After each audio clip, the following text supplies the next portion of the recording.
buenas noches, gracias que nos acompaña en nuestra mesa de análisis de los lunes. Estamos en vivo como todas las semanas. Dentro de la estructura que ha imaginado, todavía no instrumentado porque todavía no toma posesión como presidente, el presidente electo Andrés Manuel López Obrador ha colocado algunas figuras que han generado han generado controversia, ¿no? Yo sé, vamos a más adelante a abordar el tema de la descentralización, qué es lo que en esto puede pasar, si es de corto plazo, mediano plazo, cuándo se puede hacer, si tiene sentido mandar a la Secretaría de Turismo a Chetumal, por mencionar algo que trae uno en la cabeza, o si puede uno mandar a Chilpancingo otra dependencia, en fin, todo esto que ha sido un plan que ha imaginado el presidente electo. Pero uno de los temas que todos, creo que sobre todo los gobiernos estatales han puesto mucho en la mesa, quizás algunos en voz baja, otros en voz alta, es el tema de los nuevos coordinadores estatales. Es coordinadores o lo que eran los delegados, ¿no? Pero uno solo por estado. Entonces, primero, ¿esto qué significa? ¿Qué pasa con las estructuras de poder de los propios gobiernos? Y de eso se trata lo que estaremos discutiendo hoy a lo largo de la siguiente hora.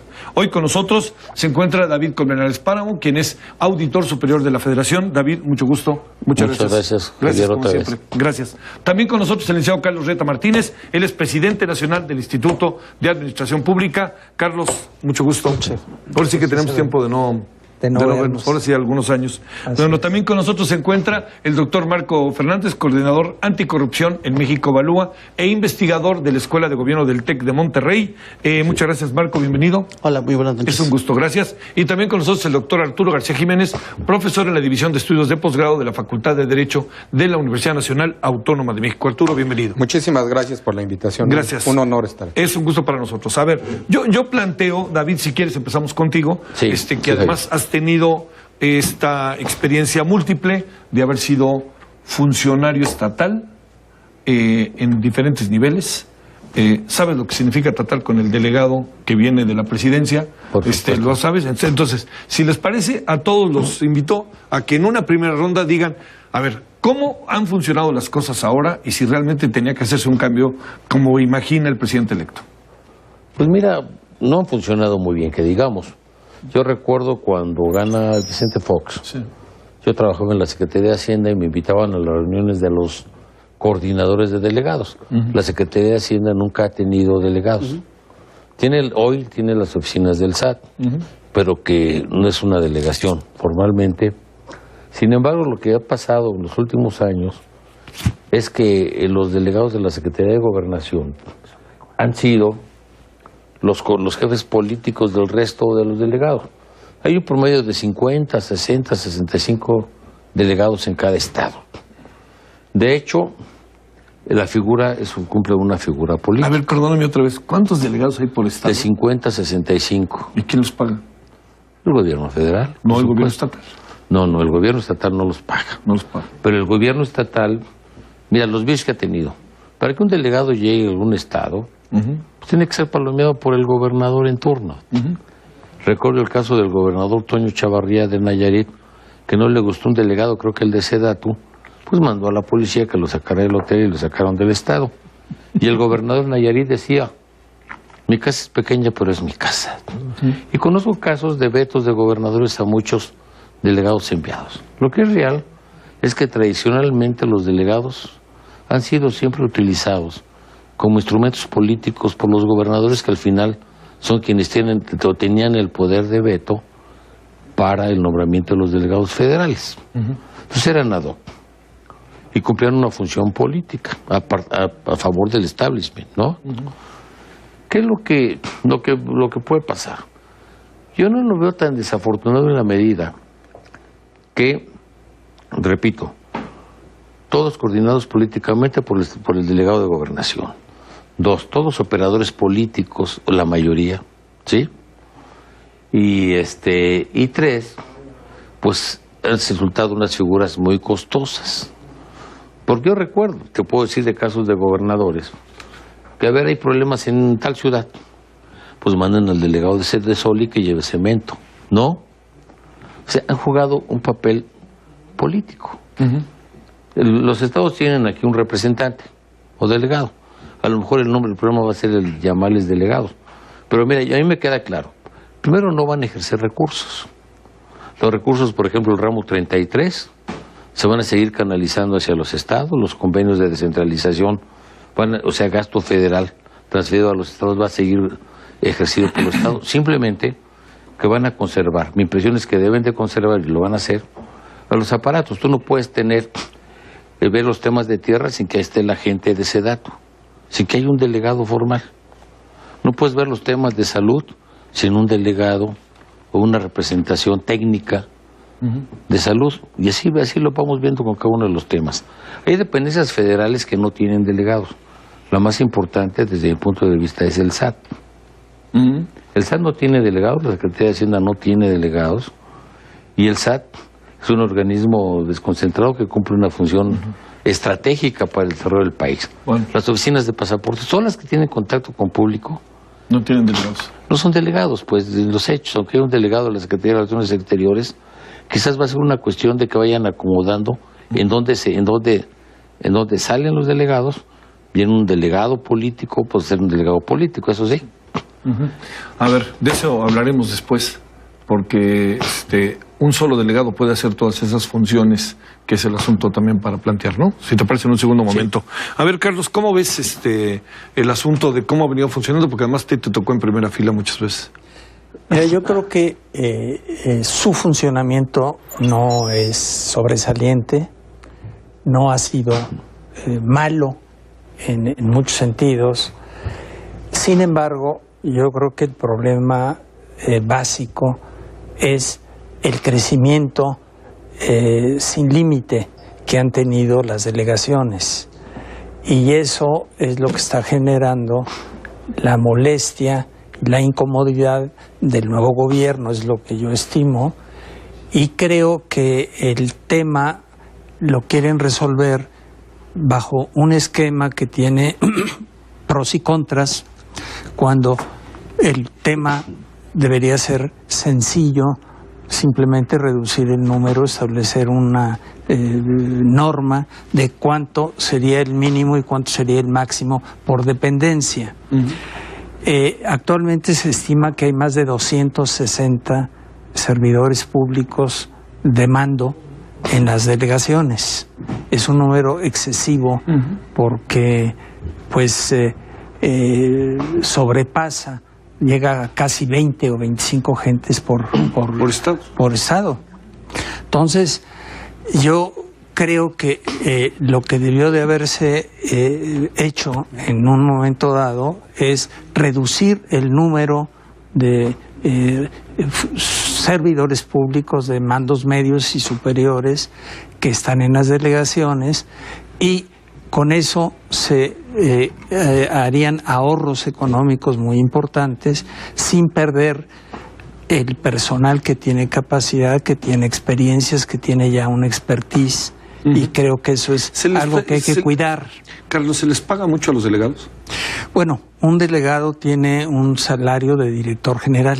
¿Qué vienen siendo cuántos? ¿70, 80? No, más. Mucho más. 120. Puede llegar como unos 140, 160. Sí, claro. El neto serían 100,000. ¿Cuánto? Neto. 100. Ok. Pero tienen chofer. Sí tienen una estructura de servidores públicos de mando intermedio, y tienen personal sindicalizado. ¿Tienen razón de ser los delegados? Sí y no. Por ejemplo, el estado de Hidalgo. Sí.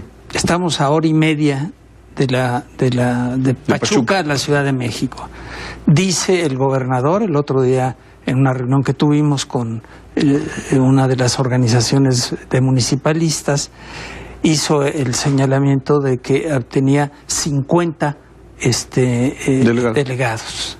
Entonces, dice 50 delegados para estar a hora y media, y es el mismo caso de Morelos, es el mismo caso de Estado Toluca. de México. Sí. Es decir, hay entidades que no requerirían tener delegados. Sin embargo, hay otras que es evidente que se requiere delegados, porque no puedes estar viajando en avión, pagando altos costos vámonos, de manera permanente. Para ser excesivo, vamos a Baja California. Pero la zona centro del país, el Bajío, realmente estamos a unas cuantas horas y no se justifica, mucho menos el número que integran cada una de las delegaciones. Bueno, a ver, Marco, te pregunto lo mismo. Ajá. Y agrego ahí para ir avanzando. ¿Tienen razón de ser en términos de la gobernabilidad, la coordinación administrativa, el ejercicio del poder? ¿Tienen razón de ser los delegados? Bueno, mira, yo creo que hay que entender cuál es la función, ¿sí?, cómo operan y cómo deberían operar. Si viéramos el cómo deberían de operar, sí hay una razón. El artículo 17 de la Ley Orgánica de la Administración Pública Federal contempla que cada una de las dependencias federales tenga la posibilidad de tener delegaciones. En teoría, si el SAT no tiene delegaciones, pero por ejemplo la Secretaría de Educación Pública o la Secretaría de Salud sí tiene delegaciones en todas las entidades federativas. Y las funciones de las delegaciones son muy importantes, porque como bien sabe el auditor, la mayor parte de los programas de estos dos rubros se están financiando a través de programas federales o de transferencias que se le dan a los estados a partir del ramo 33. Entonces, mucha de la operación de estos programas se hace en coordinación con los delegados y las secretarías de educación o de salud en los estados. A veces esa coordinación permite allegarse información, por ejemplo, más confiable sobre ciertos aspectos, por ejemplo, de la política educativa, de la política de salud. Lamentablemente muchas veces son ámbitos de politización y entonces empieza la fricción entre el gobernador y los delegados de ciertas dependencias. En efecto, tradicionalmente a partir de Vicente Fox, cuando cambia el tablero y pues cambia la lógica de la distribución política, empieza ahora sí el ejercicio del veto de los gobernadores respecto a los delegados. Antes había delegados con los priistas, pero pues cuál veto ni qué 8 cuartos. Había disciplina de ese partido y pues los gobernadores, al tener la mayoría en sus estados, pues imponían incluso sobre gobernadores de oposición a los delegados que el gobierno federal quería. Hay, sí, en algunos casos, excesos, sí, es cierto. Hay burocracias. Nosotros hemos estado documentando, por ejemplo, no los excesos de todas las delegaciones, pero sí, por ejemplo, deficiencias en las delegaciones de la SEP. Estamos terminando un estudio que nos ha tomado 2 años sobre el fondo de la nómina magisterial, el famoso FONE, y pues estuvimos viendo también el papel que tendría las delegaciones o no en la forma en que se estaba procesando la información y verificando que estuvieran los señores donde deberían de estar para hacer el pago de la nómina magisterial. Lamentablemente, digamos que hay de todo. No podemos decir ni que todo está bien ni que todo está mal. Y lo que sí es cierto, y tú lo dijiste muy bien, de manera muy velada, pero creo que hay que enfatizarla, que esa preocupación del papel político que muchas veces los delegados han funcionado, pues es la preocupación con poder concentrado ahora de 32 personas, pero ojo, no es solo las 32 personas, han dicho que va a haber 264 delegados complementarios para ser estos delegados regionales de los planes estos de desarrollo humano que va a coordinar el señor Gabriel García Hernández, ¿no?, que pues fue operador, el secretario de Operación Electoral de Morena, y que pues esas son sus credenciales, no es una credencial de administración pública, no es una credencial de saber cómo tener los recursos públicos. Entonces, si la preocupación es la politización y uno observa quién los va a coordinar y que de todas maneras, además de los 32, están contemplando tener 264, pues los ahorros no son tan ahorros y más bien lo que sí preocupa es la lógica política que está detrás de la concentración de estos superdelegados. Hay que dejarlo clarito. A ver, supongamos, por ejemplo, digamos, se pasa lo de la desaparición de las delegaciones. Hoy un órgano esencial que utiliza mucho el insumo de las delegaciones es la Procuraduría General de la República. Estamos en medio de la discusión de la Fiscalía General y justo en medio de esas discusiones, la gente que ha estado ahí en las discusiones con los legisladores de Morena han enfatizado el que no debe de desaparecer las delegaciones de la PGR, que tienen una función operativa de seguridad de la Procuraduría. Entonces, pero que esas también las vamos a desaparecer. O sea, me parece que en esto siempre es difícil encontrar el justo medio, pero hay que empujar hacia allá. Bueno, a ver, Arturo, ¿cómo ves en este punto de partida el de echarnos a andar el asunto? Claro. Yo creo que definitivamente los actuales o la idea de crear coordinaciones estatales permitirá, desde mi punto de vista, una unificación de la actividad administrativa dentro precisamente de la organización del Ejecutivo Federal. Efectivamente, el artículo 17 bis, como lo comenta el licenciado, se establece claramente de la Ley Orgánica de la Administración Pública Federal la existencia de delegaciones de cada una de las secretarías de Estado para el desarrollo de los programas gubernamentales que les encomienda precisamente el desarrollo institucional del Ejecutivo. Yo creo que en este caso las delegaciones, una vez que se lleguen a unificar, y yo creo que ahí yo lo veo más como una unificación del desarrollo del programa institucional en cada una de las entidades federativas que le corresponden a cada una de las secretarías de Estado, más una unificación que una dijéramos desaparición de las delegaciones. Efectivamente, los delegados van de alguna manera a desaparecer, pero van a estar sujetos a la coordinación estatal precisamente de la persona que sea designada por el Ejecutivo Federal. Nos queda claro que va a ser una superfigura heterogénea, conocedora de todas las áreas, pero yo creo que aquí es donde se debe definitivamente señalar la permanencia de cada uno de los órganos o de los organismos que se desarrollaron en las delegaciones y que son de alguna manera especializados en cada una de las ramas de la administración pública. Yo creo que en este caso la coordinación estatal permitirá la unificación. No olvidemos que cada una de las secretarías de Estado tiene la facultad de designar a los delegados que los van a representar en cada entidad federativa. La figura de la coordinación estatal yo lo veo como una unificación de todas esas figuras delegacionales de las entidades federativas de cada una de las secretarías de Estado en una sola figura, que es efectivamente el coordinador estatal, que se va a encargar de alguna forma de mantener la vigilancia y el desarrollo de los programas institucionales dentro precisamente del Plan Nacional de Desarrollo, por ejemplo, que va a tener el gobierno federal. Pero a ver, a mí me preocupa esto de que tratemos de relativizar diciendo, no, pues es que va a ser el coordinador de las distintas delegaciones, como además, como si esta persona tuviera los conocimientos de todas las distintas instancias de la administración pública. No es lo mismo coordinar programas del sector salud, que del sector de desarrollo social, que de comunicaciones y transportes, que de turismo. O sea, en ese sentido, o sea, sí hay una razón de la especialización en cada uno de los ámbitos de la administración pública. Segundo, no dejemos de lado, veamos quiénes han sido anunciados, las figuras de los nombres de estos 32 superdelegados. Perdón, o sea, no seamos políticamente correctos. Esto es una maniobra política. ¿Por qué? Porque pues varios de los superdelegados son los candidatos perdedores a gobernadores en sus entidades, como la señora Delfina, por ejemplo, en el Estado de México.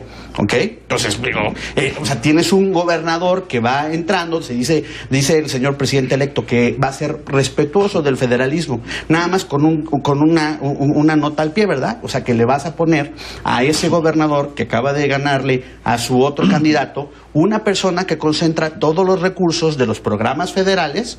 Y la otra pregunta es, pues, bueno, es que justo, obvio, y lo sabe muy bien el auditor, el federalismo hoy tiene una muy mala reputación por muchos de los problemas en cómo ha operado.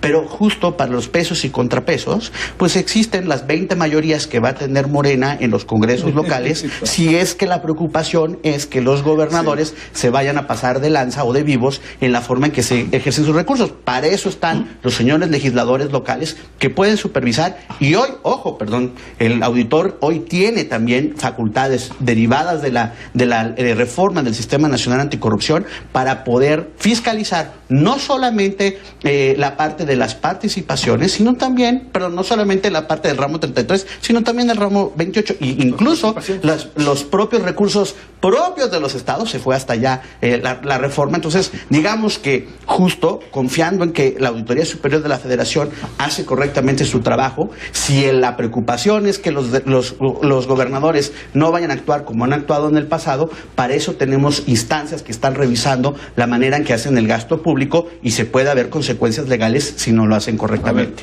¿Cómo ves todo eso? Agregando una cosa que yo recuerdo, Carlos, lo recordaremos. Nombrar un delegado era, antes que nada, un cargo político. Por supuesto. ¿No? A ver, yo me acuerdo desde Echeverría, ¿no? Para hablar de lo que me acuerdo, y un poco de Azorras. No, Fox, Calderón, es un puesto político. A ver, y cuando hablo de puesto político, hablo de un hombre que se vuelve poderoso en el Estado porque depende del presidente. A ver, de hecho andar eso para ver cómo se va a instrumentar todo esto a la mera hora, ¿no? ¿Qué es lo que va a pasar a la mera hora? Perdóname nada más, David. Sí. Lo del Estado de México me parece clarísimo. O sea, ¿quién va a ser la delegada? Delfina, que además es legisladora. Y además, ella participó en una elección que fue cuestionada. No fue una elección donde dijeras el que ganó tan fácilmente, ¿no? A ver. Bueno, déjame decírtelo. Yo he sido delegado de Banobras en Oaxaca. Ajá. Fui coordinador de administración fiscal regional, o sea, yo manejaba a los delegados que no existen, las administraciones fiscales de recaudación, auditoría, etcétera. Y fui representante del gobierno de Oaxaca en México.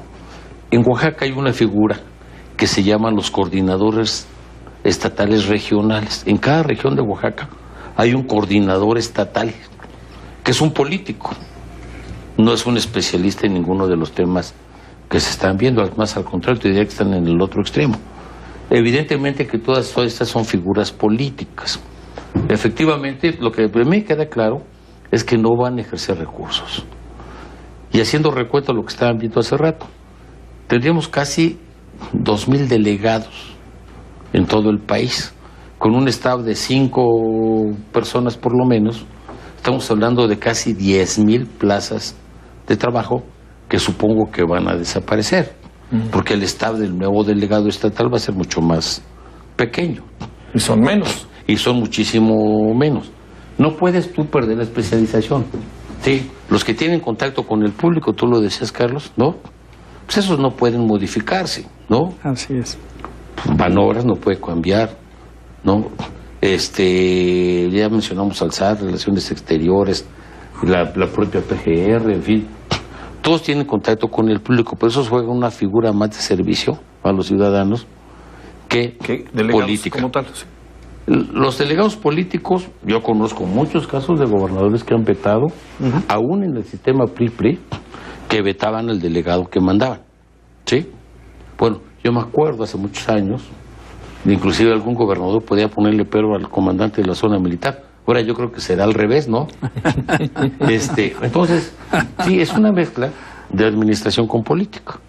Es evidente por el perfil de la gente que va a llegar a las delegaciones que su perfil es más político que administrativo. Eso está decantado. Sin embargo, va a ser un superdelegado, un delegado federal en el estado que tiene delegados estatales en las diferentes regiones de las entidades federativas, ¿no? Entonces, ¿qué es lo que viene? Pues realmente viene, efectivamente, quizás por la parte administrativa la podrán componer. Hay gente capacitada para ordenarlo. Tú no vas a sustituir al experto en tierra de Sedatu, del experto en educación. Digo, esperemos que así sea, sí. ¿Verdad? Y en educación, déjame que te diga, los delegados de educación, por lo menos el caso oaxaqueño, pues poco tuvieron que ver con la operación del sistema, porque finalmente no les desconcentraron a los estados, pero nunca les dieron la educación. Y entonces se generaron problemas como el de Oaxaca, ¿no? Ahí los delegados pues, eran figuras decorativas, se acompañaban. Y era en Puebla o en los estados donde el sistema educativo estatal sí cuenta. O sea, Oaxaca es completamente federalizado y es una excepción en ese sentido. No, pero pensemos Baja California, pensemos en Chihuahua. Hay 16 estados desde el 92 que tienen subsistema estatal, porque el FAEF ni el FONE nunca han sido concurrentes. O sea, nunca es condición que recibas el FAEF o el FONE para poner recursos estatales. Los estados que gastan son 16, más o menos. Estados más, estados menos, que tienen un subsistema que pagan con sus propios recursos. Sí.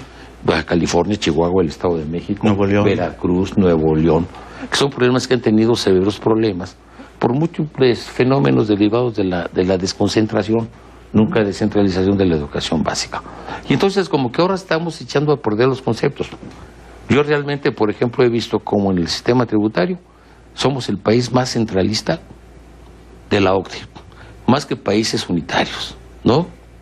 El poder tributario en México, el 95% lo tiene el gobierno federal, sí. Los estados un 4%, y los municipios, incluyendo el Distrito Federal, en la recaudación del predial, apenas el 1%. Aunque ahí, perdón auditor, o sea, creo que la razón es doble.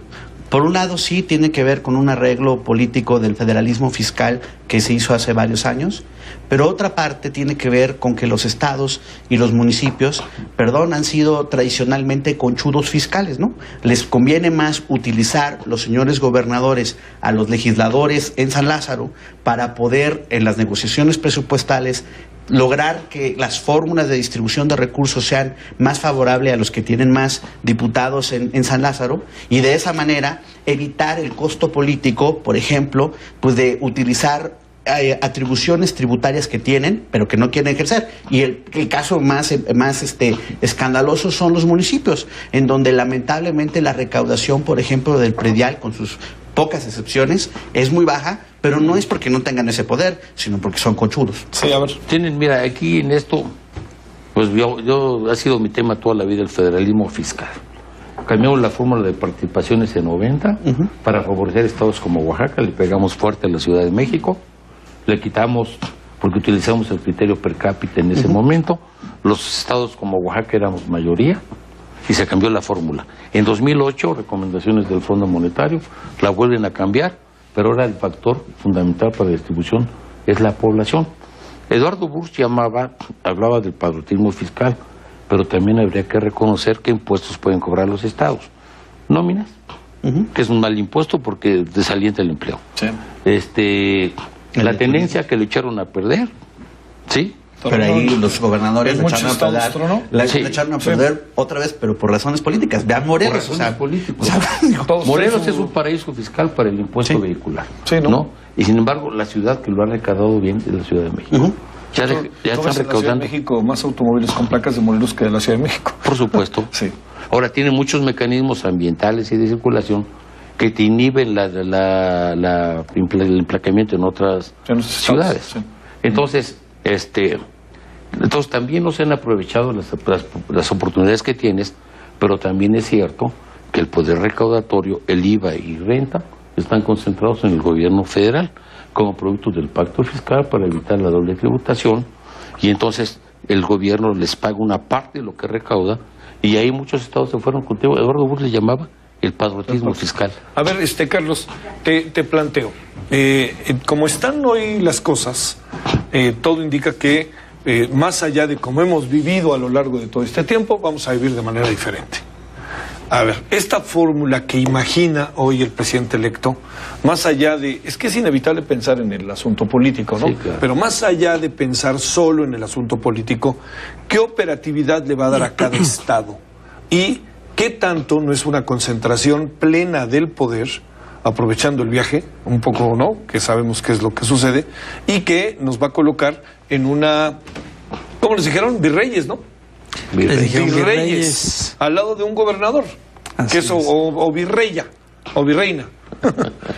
Virreyes contra virreyes. Virreyes contra virreyes, exactamente. Virreyes contra virreyes. No, tienes toda la razón. Yo creo que aquí las cosas se están complicando. Ya hubo una reunión de CONAGO hace unos días donde hubo una serie de expresiones de malestar muy claras, y se le pidió al presidente electo una definición, y eso durante la reunión se le pidió varias veces que definiera exactamente cuáles eran las atribuciones que tendrían estos superdelegados. Y el presidente electo simplemente dijo que se dedicarían a los programas sociales y que no había por qué preocuparse. El tema para mí es que se parte de una toma de decisiones políticas sin que haya un diagnóstico previo. ¿Cómo está cada uno de los estados? ¿Cómo están las representaciones federales? ¿Con cuánta gente se cuenta? Porque no hay que olvidarnos que en el sexenio del presidente Calderón, él creó las direcciones generales adjuntas en todas las delegaciones del país, pero con fines de activismo político. Sí, claro. Y esto empezó a crecer, y por eso llegamos a cifras que ahora preocupan, tanto por su costo como por su quehacer. Sí, la gran cantidad de los, diría, empleados de confianza que les llaman, ¿no? Los empleados de confianza.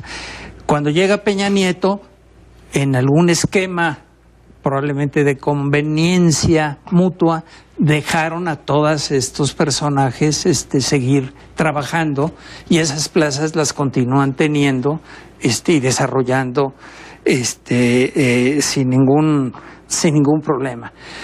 Insisto, debió de haber habido un diagnóstico que permitiera saber si en Tlaxcala se requieren 30 delegaciones o no se requiere más que 2 o 3, o se requiere nada más la de agricultura o la de ganadería, saber lo que fuera, claro. Lo que resultara de ese diagnóstico. Entonces, al no haber diagnóstico, es una decisión meramente política. Ahora, yo aprovecho la ocasión. Cuando tú y yo nos conocimos, estaba yo en educación pública, y fue la creación de los delegados de la Secretaría de Educación, porque era la época en que la subsecretaría de egresos de Hacienda elaboraba los cheques de toda la burocracia nacional. Y esto hacía que los cheques llegaran a los distintos estados de la República con meses de retraso. Y se estaba generando en el sector educativo, entre los maestros, un malestar. Entonces se sacó el acuerdo del presidente López Portillo para que la SEP asumiera la elaboración de casi 2 millones de cheques. Y se establecieron los delegados bajo una condición: que no fueran de su estado natal. Entonces, el que había nacido en Veracruz iba a cualquier otro estado, pero no iba a Veracruz. Y así sucedió. Entonces, los delegados respondían directamente al secretario de Educación, elaboraron los cheques y nunca hubo una observación de la auditoría. En aquella época el organismo antecesor de la auditoría, en cuanto al mal manejo de los recursos. La gente tenía un compromiso con quien los había nombrado, el secretario de Educación, Fernando Solán, en esa época, y cumplieron perfectamente, y eso permitió tranquilizar las aguas. En este caso no se hizo así. Se nombran justamente a quienes contendieron por las gubernaturas, es una se nombra cuestionable. a quienes son diputados o senadores de ese estado, y creo que solamente hay 5 o 6 que tienen otras características, pero que también son nativos de ese estado. Entonces, hay una razón evidentemente política para su nombramiento, y vamos a ver un grado mayor de dificultades en un momento difícil y complicado después de una y puede nueva entrarse en un transición. terreno de politización brutal, ¿no? Así es. Por eso, perdón. y son delegados de Morena y de partido para concentrar el poder y para eternizarse más Así que pensar en funciones administrativas. Pero tantito, espérame, Marco. A ver, déjame preguntarte, Arturo, lo siguiente. A mí me parece que una de las virtudes de lo que ha planteado López Obrador es el tema de la austeridad, ¿no? Parece que en sentido estricto hay un sobregiro en todo. Cierto. La pregunta aquí sería, cambiar los términos en cómo se encuentra hoy los delegados nos genera un proceso de austeridad real. Digamos, tenemos un delegado y entonces cambiando la estructura de los delegados vamos a ahorrar mucho en el país. Pregunto para seguir con la dinámica. Claro que sí. La proyección institucional va encaminada a esa finalidad. Es decir, si cada una de las secretarías de Estado tienen su representación a través de los delegados en cada una de las entidades federativas, habrá tantos delegados como secretarías de Estado existan. Y esto todavía multiplicado por las 32 entidades federativas, más el cuerpo de servidores públicos que acaban de comentar los ponentes. Entonces yo creo que la finalidad es precisamente tratar de abatir dijéramos, gastos excesivos de carácter institucional para efecto de unificar en una sola figura, que es a través precisamente de los coordinadores estatales, todas las funciones que desarrollan administrativamente las secretarías de Estado. Además hay algo interesante, efectivamente es político, nos queda claro. Quien diga que no es política la designación de los coordinadores estatales estaría en un error.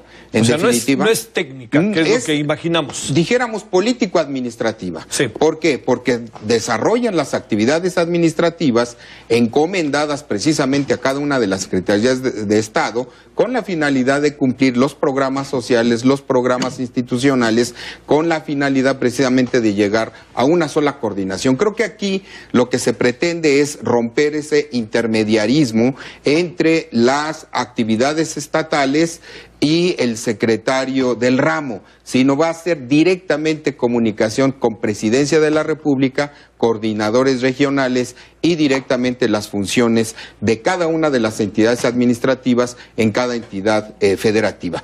Yo lo veo de esa manera. Efectivamente se pretende abatir gastos excesivos. Vamos a ver obviamente el diseño institucional de que se logre el objetivo programado, con la finalidad precisamente de la eficiencia en el manejo precisamente de los recursos y de los programas estatales o institucionales del gobierno federal en coordinación con los estados. Me queda claro que en definitiva hay esa novedad, no se había vivido. La única figura que habíamos tenido de esta manera data desde el centralismo, hablamos ya del siglo antepasado, pero sí debemos nosotros de considerar que la finalidad es noble, es una finalidad de alguna manera institucional para efecto de abatir gastos excesivos por parte del gobierno federal. Yo lo veo así, sí. En definitiva hay que esperar todavía Arturo, el diseño. Pero no se aplica aquello de no hagas cosas buenas que parecen malas y malas que parecen buenas. Es correcto, es cierto, pero no nos debemos espantar y quiero hacer solamente dos reflexiones. Uno, no se atenta al federalismo. Tenemos un Instituto Nacional Electoral que está encomendada sus funciones de organizar elecciones estatales y federales. Es decir, no se afecta ahí el federalismo por la concentración de funciones en un organismo autónomo que es precisamente el Instituto Nacional Electoral. Lo que también ocurre por ejemplo, la Comisión Nacional de Derechos Humanos, que también es un organismo que a nivel nacional desarrolla funciones, inclusive conforme a su ley orgánica y su reglamento, tiene facultades para revisar las recomendaciones emitidas por entidades estatales protectoras de derechos humanos. Entonces yo creo que el temor de que se afecte el federalismo no lo podemos nosotros como tener un sustento sólido, en virtud de que hay varias entidades que hoy por hoy tienen funciones estrictamente institucionales y que no afectan el federalismo, por el contrario, llegan a fortalecer por la distribución de actividades, por la distribución de funciones, y creo que en ese sentido los coordinadores estatales creo que está bien, de alguna manera la finalidad. Hay que ver el diseño institucional para que se cumplan con los objetivos. A ver, Marco, además de lo que ibas a plantear, yo planteo otro asunto. Ahí mismo. Los gobernadores a lo largo de mucho tiempo, que te digo a ti que estuviste con ellos, este planteamiento que son virreyes no es tan casual, ¿no? Yo creo que forma parte de que levanta, ¿qué horas son las que usted diga? Y así ha pasado en todos lados. Mengua su poder. ¿Qué es lo que pasa con esta dualidad política? Por un lado hay un hombre o mujer que ganó un proceso electoral y tiene un mandato de la sociedad donde gobierna. Y por otra parte te ponen a alguien ahí, y ese alguien ahí puede cumplir funciones casi similares a las tuyas. A ver, esta parte que además de lo que ibas a decir, te pongo esto ahí en la mesa. Es que creo que está ligado, a ver, y es de una complejidad. Por un lado, o sea, sería ingenuo decir, hoy el federalismo está funcionando de manera óptima, no tenemos excesos, no hay manera. O sea, por favor, o sea, hay una realidad y una realidad que tiene que corregirse. ¿Okay? La pregunta es si esta es la manera de corregirse. A ver, hubo procesos electorales de los distintos congresos en los estados. No olvidemos, no es menor. El partido Morena tendrá mayoría en 20 estados. 20. Entonces, digamos que la preocupación de poder tener un contrapeso institucional para tratar de evitar los excesos de los gobernadores está ahí en la responsabilidad política que esos legisladores en los congresos locales ejerzan. Complementario, en verdad, o sea, y no es cebollazo, es también esperar que justo la Auditoría Superior de la Federación cumpla con sus funciones, cumpla con sus nuevas atribuciones, y si hay algún gobernador o algún presidente municipal que comete una ilegalidad en el uso de sus recursos públicos, ya sean federales o propios, pues la auditoría tiene hoy la facultad de poder revisar y hacer los cauces legales que correspondan. En ese sentido, tenemos hoy dos mecanismos institucionales que están para contrabalancear los excesos que sí existieron o han existido de gobernadores. Cuando me dicen, no, pues es que ojalá que se concentren, sí se van a concentrar, pero obviamente con fines políticos. Y es ahí donde sí hay un problema, y me decía el futuro subsecretario de egresos que hay que saber de federalismo, Gerardo Esquivel, decía, hay que saber de federalismo fiscal. Yo nomás agregaría, hay que saber la economía política del federalismo fiscal.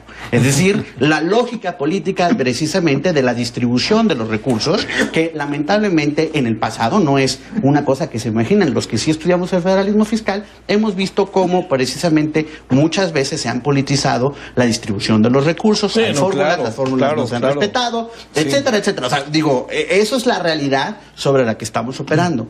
Y a mí sí me preocupa, en ese sentido, decir, bueno, a ver, pues es una forma, yo viendo, no es que uno futuree, pero si hay varios de las personas que perdieron para poder ser los superdelegados, no es tan difícil imaginar que ellos van a ser los futuros candidatos a gobernador de Morena en las siguientes elecciones cuando les toque su turno, y que habrán usado o tenido la tentación de usar políticamente la supervisión, la forma en que bajan los recursos a través de esas delegaciones. Porque, perdón, o sea, hay los convenios de cooperación, los convenios en cada una de las secretarías, los convenios que hace la SEP, por ejemplo, con los gobiernos estatales, y el ejercicio de esos recursos si pasa por los delegados y van hacia las secretarías de los estados. Entonces, eso de que no van a ejercer recursos, bueno, lo pondría yo como unas notas al pie, que no es necesariamente es así. Y eso es lo que a mí me preocupa. Justo nos hemos quejado de la politización, de la forma en que ha operado el federalismo. Lo que hay que hacer es tratar de establecer diques que ya dio la ciudadanía a través de las mayorías legislativas de Morena, o a través de reformas como la Auditoría Superior de la Federación, la Fiscalía General que se está discutiendo en estos momentos, que es ahí donde podríamos tener estos contrapesos para que funcionara mejor el federalismo, que tiene varios problemas. ¿Cómo ves, auditor, el asunto bajo esta óptica? Por lo que se ha planteado, hay como varias instancias que se están tratando de evitar bajo fundamentalmente el signo de la austeridad, que yo creo que es un elemento central, pero también de una nueva forma de ejercer, en sentido estricto, el poder desde la presidencia en los estados. Creo que eso es un asunto muy importante. A ver, porque en el papel suena interesante, pero yo sé que suena muy odioso lo que digo, pero no hagas cosas buenas que parecen malas ni malas que parecen buenas. O sea, porque al final, ¿qué es lo que va a pasar? Insisto con... Fíjate, sin ir tan lejos, sin ir tan lejos, ¿qué va a pasar con Del Mazo? Porque además, pues es el... ¿no? Va a tener el Congreso en contra. ¿Qué va a pasar con Cuitláhuac allá en Ahí le va a ir bien. A Cuitláhuac le va a ir muy bien. A Cuitláhuac le va a ir muy bien. Sí. Pero a ver, ¿qué pasa? ¿Sabes qué? En ese terreno, David, que es el terreno de la práctica. O sea, cuando yo ya esté ahí, el gobernador, bueno, ya está sentado, pero cuando de repente diga, le vengo a presentar mis cartas credenciales como delegado, me llamo Delfina. Pues va a tener que tomar, como tú tomas. Mira, a ver, cuando yo me quedé en Oaxaca 2 veces, sí, gobernadores me intentaron vetar. No digo nombres. No digo nombres, ¿no? Y en ambos casos me quedé. Sí, recuerdo uno, el otro no lo recuerdo. Sí, bueno, y en ambos casos me quedé, porque además toda mi vinculación siempre fue con la parte hacendaria, ¿no? Mientras yo estuve en estos 2 cargos, uno era de carácter regional y el otro era local, pues no tuve realmente intromisión, porque desde un principio, aquí sí fue el contrario al principio. Yo siendo de Oaxaca, fui delegado en Oaxaca de Hacienda, en la coordinación con regional, y de Banobras con la delegación federal, ¿no? Y no tuve problemas porque era parte. Un día me habló un gobernador, uno de esos gobernadores: oye, te busqué en la mañana, no estabas. Amigo, le dije: Maceo, tú no eres mi jefe, güey, ¿no? Pero yo veía que yo era de los pocos delegados que podían tener un margen de independencia. ¿Quién te puso como delegado? En Banobras, no. En Banobras fue José Luis Flores y era secretario de Hacienda José Ángel Gurría. Que inclusive cuando alguna vez le pidió a Gurría que moviera al delegado de Banobras, dijo: no lo puedo mover. Y le pregunto: ¿por qué? Porque le dije que si te muevo, tú me expulsas del Colegio Nacional de Economistas. Buenísima la respuesta de José Ángel. Sí. Y el otro fue Francisco Gil Díaz, que me nombró coordinador regional de Hacienda después de que yo dejé ser secretario de Finanzas en Oaxaca. Entonces, en ambos casos, yo pude operar, pero no todos los delegados tienen estas posibilidades. No, pero digamos, aquí debe haber perdóname, David, debe de haber una especie, no sé si sea reglas, reglamento, leyes, normas, porque digamos, aquí no puedes apelar a la habilidad del personaje. No, pero estás diciendo una cosa clave que se está discutiendo en estos momentos en la Cámara de Diputados, que son las modificaciones a la Ley Orgánica de la Administración Pública, que uno esperaría que habría modificaciones a ese famoso artículo 17, para ver si se van a precisar estas atribuciones a los superdelegados y o no. Las características que van a tener. Yo creo que es hoy estamos en la parte política. Es evidente lo que ustedes dicen, los superdelegados o delegados o coordinadores, como le llamó el licenciado, tienen un perfil político, indudable. No son especialistas en temas administrativos. Habrá que ver el diseño institucional con el que van a quedar, para ver cuáles son las facultades que van a tener en cada rama. Tú mencionabas algo, en el caso del FAEFONE, la mecánica siempre ha sido que a través de los institutos de educación estatal o secretarías estatales se transfieren los recursos. Antes de que existiera el FONE, pues Oaxaca tenía 3,000 pagadores habilitados de la sección 22. Hoy, de todas maneras, la nómina la integran los estados, la valida la SEP y deposita directamente los recursos. Y lo que siguen mandando a los estados es un porcentaje de gasto de operación. En el caso de las participaciones, ahí me tocó calcular las participaciones y ahí hay un comité ahí no hay trampa, porque son recursos propios de los estados. Hoy ya los podemos auditar. Pero lo que sí pasó en el FAEP, porque eso fue lo que estudié en mi tesis doctoral, es que a más marchas del CENTE había más FAEP. O sea, de que había politización, a pesar de que había una fórmula, había politización. Déjenme plantear una cosa. A ver, Carlos, ¿qué imaginas que va a pasar? Cuando te digo eso, te lo planteo porque ahora sí que ¿Tuviste esa experiencia de los delegados de la SEP con Fernando Solana? Yo la recuerdo que fue muy interesante, ¿no? Porque logró además aquietar al sector educativo, y no lo digo peyorativamente, sino logró más o menos como que algunas cosas entraran en una dinámica distinta que andaba muy agitada, ¿no?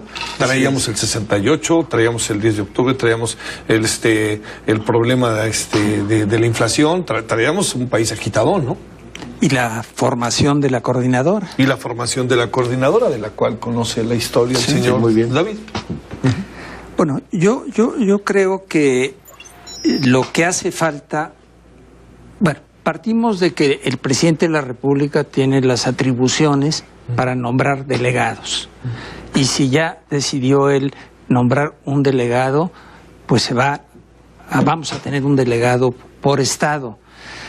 Yo creo que lo que hace falta en esto es definir un modelo de organización administrativa para que, en función del diagnóstico que en cada estado se haga, se sepa cuántos segundas y terceras y cuartas manos necesita ese delegado para poder atender los temas de agricultura, los temas de pesca en los casos de las costas, los temas de silvicultura, los temas de ganadería, los temas de turismo, etcétera, etcétera. Y entonces tienes un modelo similar en cada uno de los estados, que se va creciendo en la medida en que hay necesidad por población, por razones de diverso tipo, que defina la necesidad de que en vez de 20 gentes vas a tener 40, pero estos tienen un perfil técnico-administrativo. Y dejar la actividad política al presidente, a su partido, a los demás partidos, para que no haya la queja, el malestar, la molestia. Es decir, voy al ejemplo de Solana. Los delegados no deben ser nativos del lugar donde van a fungir, y menos en una época que está convulsionada, que está tensa, que está complicada, que hay una transición y que hay mucha inquietud por nuestros vecinos del norte, que hay mucha inquietud por las cuestiones económicas que atraviesa el país, por los altos niveles de pobreza, por el narcotráfico, por la violencia, en fin, tenemos un catálogo de problemas enorme. Entonces, no le echemos más cerillos al fuego, gasolina al fuego, porque se nos va a complicar todo. A ver, esta parte que tiene que ver con lo que puede pasar y con lo que ya se está diseñando, esto que dice ahorita Marco, no hay que pasarlo por alto, que es el hecho de que se está discutiendo ahorita una ley que en esta materia, ¿no?, que tiene que ver con una forma nueva, me atrevo a decir casi, de que podamos tener de gobernabilidad en el país, ¿no? Es correcto, totalmente. Sí. Yo creo que también no debemos olvidar que actualmente, por ejemplo, la Ley Orgánica de la Administración Pública Federal, que comentaron ya los ponentes, en la fracción segunda del artículo 17 bis establece precisamente que las personas adscritas, los servidores públicos adscritos a cada una de las delegaciones deberán pertenecer al servicio profesional de carrera de la administración pública, lo que obviamente implica el profesionalismo en el desarrollo de las actividades que se les encomendó y que van a ser solamente coordinados, al menos ese creo que es el diseño institucional, por un coordinador estatal que va a tener precisamente la injerencia de todas las actividades de las secretarías de Estado en la figura de una sola persona, pero apoyándose en todos los servidores que pertenecen al servicio profesional de carrera. Yo creo que el diseño institucional es en miras precisamente de abatir gastos excesivos y tal vez una vinculación directa entre el presidente de la República y todos y cada uno de sus coordinados. Tenemos 3 minutos, ¿sí? Les damos 1 minuto a cada uno de ustedes. Empezamos. Yo disiento de esta postura porque no podemos cimentar el futuro de las delegaciones y la operación de nuestro federalismo en un servicio profesional de carrera prácticamente inexistente. Este servicio que se creó en la época del presidente Fox, lamentablemente nació con muchos errores, con muchos artilugios para poder hacer nombramientos como tú quisieras por el artículo 34 de la ley y brincarte todos los elementos que obligaban a que se cumpliera con ciertos requisitos. Tenemos miles, cientos de miles de trabajadores al servicio del Estado de confianza. ¿Sabes cuántos hay miembros del servicio profesional de carrera en este momento? Híjole. 35,000. Ese es el servicio profesional de carrera.